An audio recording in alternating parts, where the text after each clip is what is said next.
Welcome to the Nonprofit Compliance Brief, where we explain charitable solicitation and multi-state fundraising requirements in clear, practical terms for nonprofit leaders and finance teams. This podcast is produced by Ironwood Registrations. Glad to be here for this deep dive. Yeah, today I want to start with the scenario that I think pretty much every nonprofit executive director has lived through at some point. Oh boy. Let's hear it. So, it's Monday morning, you open the mail, and there it is, a check with a lot of zeros on it. The big one. Exactly, the big one. The champagne corks pop, the development director is high-fiving the team, and you feel that massive weight just sort of lift off your shoulders. Right. But then you turn the check over, or, you read the letter clip to it, and you see a very specific phrase, something like, for the new literacy wing, or for the scholarship endowment only. And the champagne goes right back in the fridge. It really does. Yeah. Because that moment of relief is instantly replaced by a very specific type of anxiety. You realize you have the money, but you don't actually have the freedom. That is the classic tension right there. Yeah. It's that intersection of, well, fundraising success on one hand and compliance headaches on the other. Yeah. And honestly, it's where a lot of organizations unknowingly plant the seeds for future financial chaos. Which is exactly what we're digging into today. We are looking at restricted donations. And based on all the research we've pulled together for this deep dive, this isn't just a minor accounting issue. No, not at all. It seems like a fundamental operational risk that most nonprofits just completely underestimate. It is. If we look at the source material, restricted donations are described as a double-edged sword. On the sharp side, the good side, they are incredible tools for strengthening donor relationships. Because you're honoring their intent. Exactly. You are honoring a donor's specific passion. You're telling them, we see what you care about and we will do that specific thing. Right. But the other edge of the sword is the administrative burden. These gifts introduce a whole layer of reporting and responsibility that organizations, quite frankly, often underestimate until it's entirely too late. And that's our mission for this deep dive. We are going to walk through what these donations actually are, where things go wrong, because they definitely do go wrong, and how to stop your accounting team from, pulling their hair out as your organization grows. Sounds like a plan. So let's start at the very beginning. When we say restricted donation, what exactly are we talking about? Is it just a donor expressing a preference? The definition is actually pretty straightforward, even if the application gets messy later on. A restricted donation is a contribution designated by a donor for a specific purpose or use. Okay. It is much more binding than a preference. It effectively means the organization has a strict legal and ethical obligation to honor that intent. Simple enough in theory. But let's ground that a bit for the listener. What does that actually look like in the wild? Sure. Think about program-specific funding. Say a donor gives you money, but they specifically note this is only for your after-school literacy program. Got it. So I can't use it for the electric bill. Exactly. It cannot be used to pay the electric bill for the head office. Right. Or scholarship funds. That's a very common one. Right. Or I assume capital campaigns fall into this bucket too. Like, here is a check for the new building. Precisely. If they give for the building, you can't use it to buy a new transport van. And there's actually another type that people forget about a lot, time-restricted grants. Oh, interesting. How does that work? This is money that is meant for a future period. Mm-hmm. So even if you have the cash sitting in the bank today, the donor or maybe the grant agreement says this is for next year's operations. So you literally can't touch it. Right. You are restricted from using it until that specific time comes. Here is where it gets really interesting to me, though. I was reviewing the notes for today, and there seems to be a golden rule, I guess you'd call it, about who actually gets to set these restrictions. Yes, this is probably the most critical distinction we'll talk about today.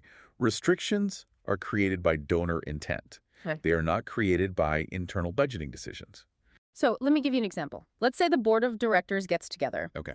They look at the general bank account and say, you know what? We really want to allocate $50,000 to the new mentorship initiative. Does that $50,000 suddenly become a restricted fund? No, that is what we call a board designation. It's an internal decision. The board can vote to designate it, and then the board can turn right around and vote to undesignate it next month if the roof suddenly leaks. Because it's their money to move around. Exactly. A true restricted donation, in the legal and compliance sense, has strings attached by the person who gave the money. Yeah. You cannot untie those strings just because you changed your internal budget. That is a huge difference. So let's talk about the so what of it all. You accept these funds. You promise the donor you'll use them for the literacy program. Why does this matter so much for the back office? It matters because of what we call the compliance ripple effect. The ripple effect. Yes. Once you accept those funds, you are legally and ethically obligated to track them separately from your general operating funds. You can't just throw it all in one giant pot and hope for the best. And where does that separate tracking actually show up? Are we just talking about a note in a spreadsheet somewhere? Oh, it's much more than a note. This impacts your formal financial statements, your statement of financial position and statement of activities. Right. It impacts your internal accounting software. It impacts your public reporting, like the Form 990, which we'll get into a bit later. And it heavily impacts your donor communications. So it's definitely not just a fundraising detail. It's a full organizational reality. Precisely. Restrictions create accountability obligations that extend way beyond the development department. If the fundraising team brings the money in, the finance team has to become the custodian of those restrictions. Which brings us to the juicy part of the deep dive, the mistakes. Because I imagine with all these moving parts, things get dropped constantly. They do. And what's fascinating here is that most of the time, it's not malicious. It's not fraud. It's rarely people intentionally breaking the rules. It is almost always a coordination gap. A coordination gap. That sounds like a very polite way of saying the left hand doesn't know what the right hand is doing. That is exactly what it is. It's a fundamental disconnect between the development team, the folks raising the money, and the finance team, the folks actually counting and managing the money. Let's look at some of the frequent issues listed in our source material. What is the revenue mix-up? That's the most basic one. It's treating restricted funds as unrestricted revenue. Just lumping it all together. Yep. A check comes in, maybe there's a quick note in the memo line or a letter attached, but whoever deposits it just codes it as general donation. And suddenly that money is being spent on rent. Exactly. It's paying the rent when it was legally supposed to buy violins for the music program. Oof. And then you have the paper trail problem. Right, losing documentation of the donor's actual intent. This happens constantly. Say a donor sends an email to a major gifts officer saying, "I'd love for this gift to support the summer camp." The officer replies, "Great," and books the gift. Okay, seems fine. But that email, it stays in the officer's inbox. It never actually makes it to the accounting. So 2 years later, the donor asks how the summer camp went, and the finance team says, "What summer camp money?" That is a total nightmare scenario. And I see another one here, inconsistent tracking. That feels like almost a language barrier issue between departments. It is a language barrier. Development tracks it one way, and finance tracks it another. For example, development might record a gift under the water project. They have a nice glossy brochure for it. It's a specific named campaign. Right.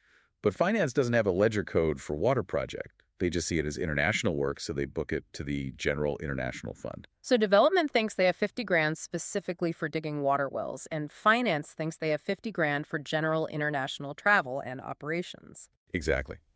And that naturally leads to the fourth mistake, accidental misuse. Because the spender doesn't know the rules. Right. You end up using funds outside their stated purposes simply because the restriction wasn't clear to the person spending the money. The program director looks at the international fund line item and thinks, great, we have budget for this upcoming trip. They don't know that money was legally locked up for digging wells. So how do we fix this? How do we bridge this massive gap between the people bringing the money in and the people managing it? It requires active collaboration. And I know that sounds like a corporate buzzword, but in this context, it is literally a survival strategy. Finance and development simply cannot operate in silos. What does that collaboration actually look like in practice, though? Give us the best practices here. First, clear coding. Donations need specific codes the moment they are entered. You can't fix it later. You have to tag it right when it hits the bank. So, catching it at the door. Yes. Second, consistent reconciliation. This is huge. Regularly checking that development's numbers actually match finance's numbers. Like comparing notes. Exactly. Development says, we raised $100,000 for the scholarship fund. Finance needs to look at their ledger and say, do I show $100,000 restricted for scholarships? If the numbers don't match, you investigate right then, not 6 months later. And I suppose you need to sit down and actually talk about this stuff periodically. Yes, periodic review. You need to sit down and review restricted balances specifically. Ask things like, how much do we have left in the building fund? How much do we have left in the grant? Accurate tracking is the only way to prevent nasty surprises during an audit. Or reporting periods. Which leads us to the external view, because all of this internal messiness, eventually it has to be shown to the public, right? That's right.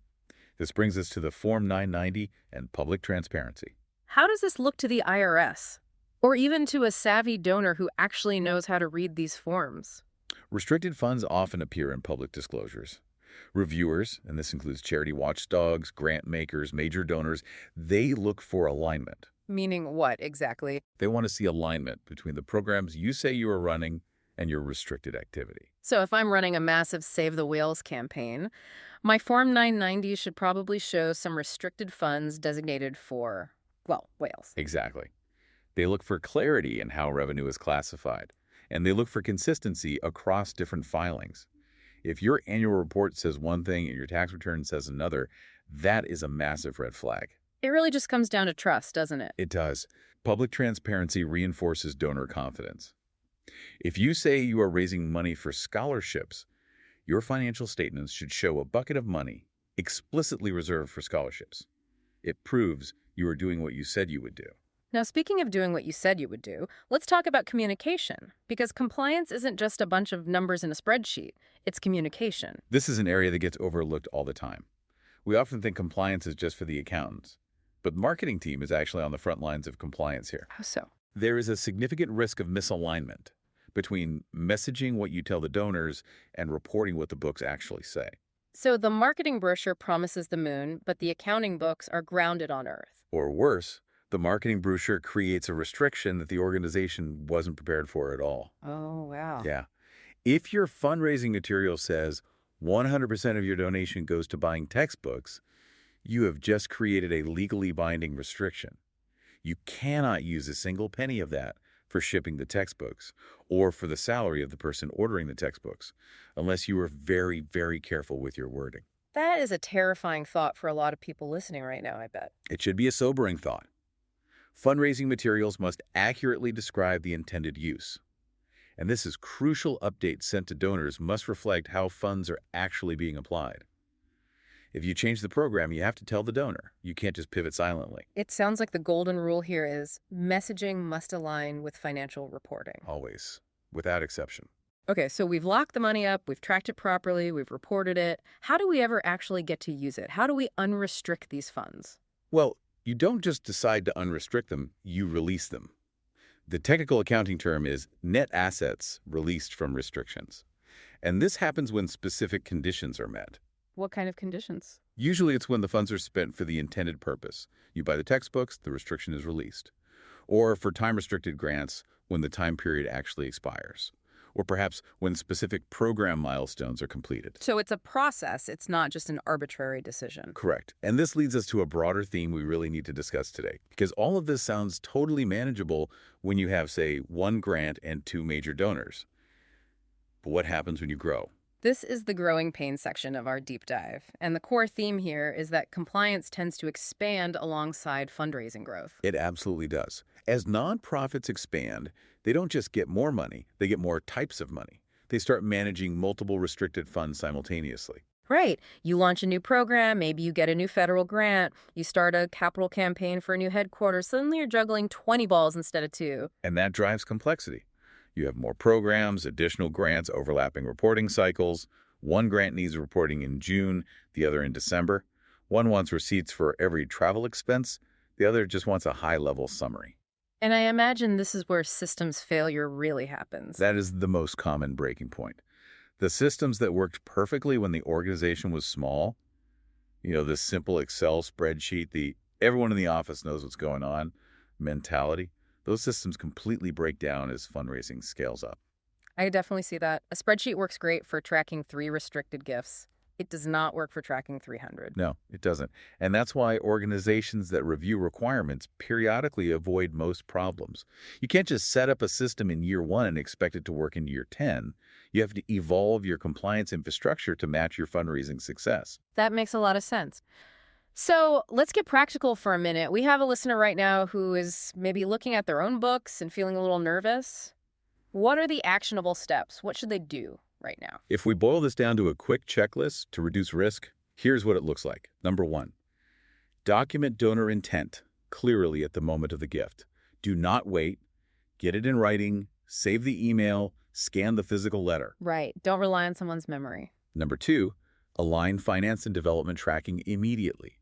Make sure the codes match in both systems. Make sure the names of the funds match. Basically, get those two teams in a room together. Exactly. Number 3, review restricted balances periodically. Don't wait for the frantic audit at the end of the year. Look at it monthly or quarterly.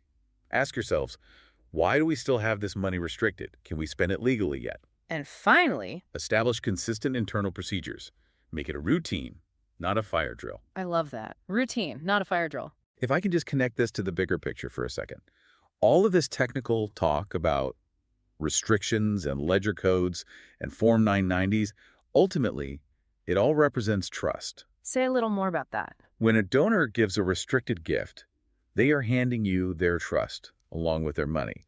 They are trusting that you will do exactly what you promised you would do. When organizations manage these restrictions carefully and transparently, they aren't just following the rules or checking compliance boxes.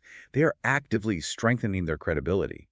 They are proving they are worthy of that trust. And that ensures their reporting remains accurate and predictable, which keeps the doors open and the mission moving forward. Exactly. But I want to leave you, the listener, with a final provocative thought to mull over.